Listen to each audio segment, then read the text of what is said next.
엄마 손은 약손, 어서오세요. 엄마 열사입니다. 오늘은 이너뷰티의 대표적인 건강기능식품이죠. 콜라겐에 대해서 말씀을 드리려고 합니다. 사실 콜라겐에 대해서는 여러 가지로 의견이 분분한데요. 효과가 없다? 어차피 크기가 커서 흡수가 안 된다? 혹은 아니다, 피부 개선을 보이는 연구들이 있다 등 여러 의견들이 충돌을 하고 있습니다. 소비자 입장에서는 이런저런 말도 많고 하다 보니 아무래도 콜라겐 제품을 고르는 게 쉽지 않으실 텐데요. 그래서 오늘은 콜라겐 제품을 올바르게 고르는 방법에 대해서 말씀을 드리려고 합니다. 일단 콜라겐이 효과가 없다고 주장하는 분들의 말도 일리가 있는데요.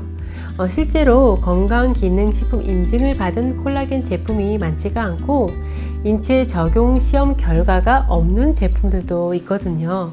그래서 우선적으로 건강기능식품 마크와 인체 적용 시험 결과 유무를 확인하셔야 합니다.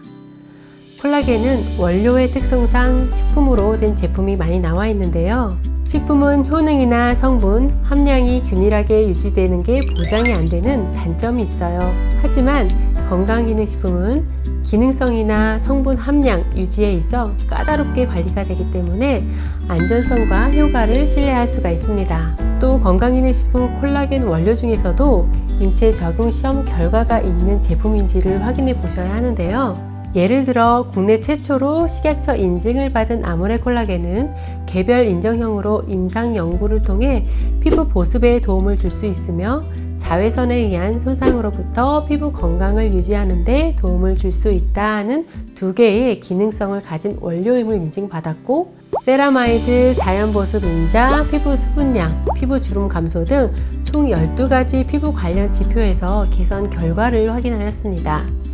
이렇게 인체 적용 시험 결과가 있는 건강기능식품 콜라겐 제품을 고르시는 게 좋습니다.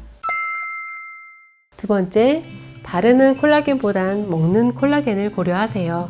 피부 구조를 보게 되면 가장 바깥 얇은 층이 표피이고 그 아래 가장 많은 부분을 차지하는 게 진피인데, 진피의 90%가 콜라겐입니다. 콜라겐은 건물의 기둥처럼 피부 구조를 지탱을 해주고, 엘라스틴이 콜라겐을 연결하면서 고정을 시켜주고 그 공간을 시멘트처럼 채우는 게 히알루론산인데요. 즉 그림에서처럼 콜라겐 다발이 충분하게 있어야 탱탱하고 수분을 많이 머금어서 피부가 촉촉한 상태가 됩니다. 이러한 콜라겐 생성은 20대 이후 차츰 줄어들어서 40대에는 20대보다 반밖에 못 만드는데요. 콜라겐이 줄어들면 진피층이 얇아지고 피부는 더 건조해지면서 주름이 지고 탄력이 떨어지게 되는 거죠. 그래서 피부를 젊고 탱탱하게 유지하려면 콜라겐을 더 보충해 주거나 더 잘 만들 수 있게 해줘야 합니다. 그러면 콜라겐을 피부에 바르면 더 잘 흡수가 될까요?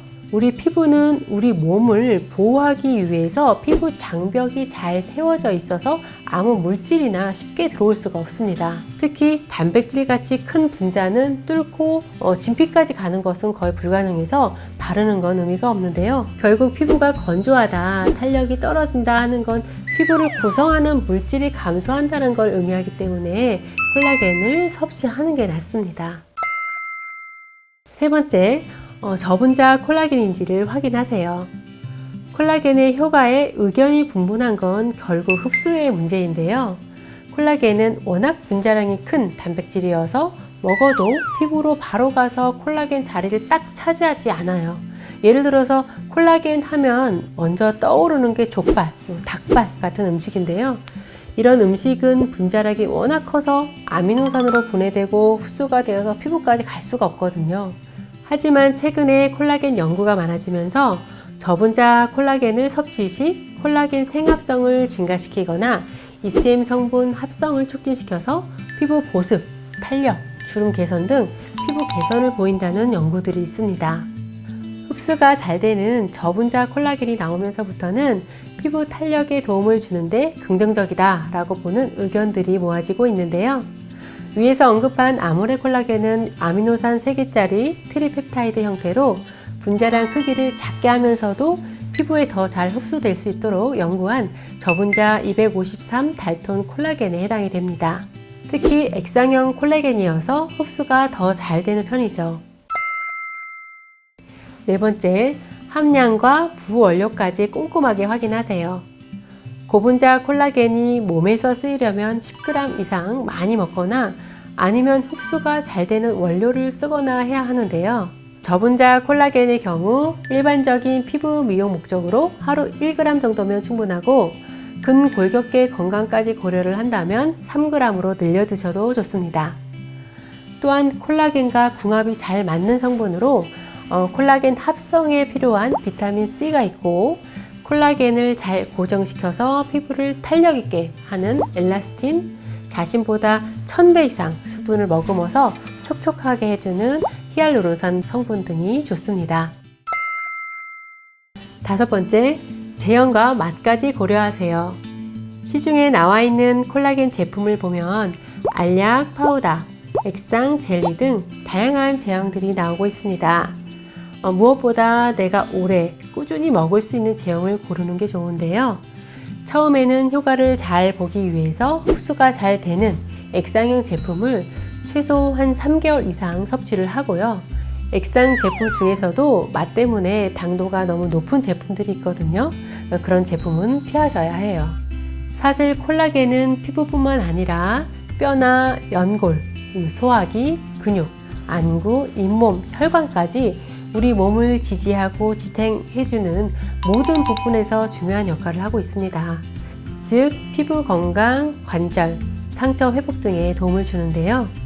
그래서 40대 이후로 노화가 진행되는 시기에 콜라겐, 비타민 D, 그리고 비타민 C와 같은 항산화제를 같이 섭취를 하면 몸의 기본 골조를 지켜 뼈와 관절을 튼튼히 유지하고 외부로 보이는 피부도 탄력 있게 해서 젊음을 유지하는 데 좋습니다. 섭취 방법도 확실하게 알아야겠죠? 액상 저분자 콜라겐은 특별히 위장관에 부담을 주지 않기 때문에 편한 시간에 섭취를 하되 저녁 시간을 권장을 하고요. 살짝 이렇게 흔들어서 먹는 게 좋습니다. 섭취 기간은 피부세포 턴오버 주기가 약 4주에서 6주 정도에 해당이 되기 때문에 최소 4주 이상 섭취를 하고 나이가 들수록 이 세포 턴오버 주기가 길어지므로 섭취 기간을 늘리는 게 좋습니다. 또한 항노화를 기대하며 섭취를 한다면 좀 더 지속적으로 섭취를 하는 게 좋겠죠. 오늘은 콜라겐이 젊음을 유지하는 데 왜 중요한지 그리고 콜라겐 선택 요령까지 살펴보았습니다. 오늘 영상이 여러분 피부를 탱탱하고 젊게 유지하는 데 도움이 되었기를 바랍니다. 여러분 아프지 마세요.